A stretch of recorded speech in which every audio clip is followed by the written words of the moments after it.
దాసరి నారాయణరావు గారు 45 సంవత్సరాల పాటు తెలుగు సినీ సాంస్కృతిక రంగంలో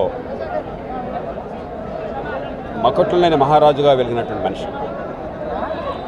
బహుశా ప్రపంచంలోనే 50కి పైగా సినిమాల నిర్మాణం, 150కి పైగా సినిమాల దర్శకత్వం, 250 సినిమాలకు పైగా నటన ప్రపంచంలోనే బహుశా చాలా అరుదైనటువంటిది అయ్యవచ్చు. చిన్న సినిమాలకు ముఖ్యంగా సాంఘిక సినిమాలకు ఆయన పెట్టింది పేరు. కేవలం పెద్ద హీరోలు, పెద్ద బడ్జెట్లు కాకుండా సామాన్య ప్రజలకి తన మనసులో ఉన్నటువంటి భావాలను, తన సందేశాన్ని చాలా తేలిగ్గా పంపించడం ఆయనలో ఉన్న ప్రత్యేకమైన విద్య.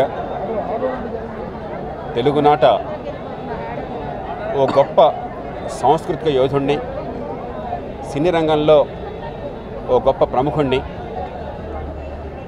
ఒక ద్రష్టని, ఒక సృజనశీలిని మనం కోల్పోయాం. ఇది ఖచ్చితంగా తెలుగు సినీ రంగానికి, తెలుగు సాంస్కృతిక రంగానికి తీరైన లోటు.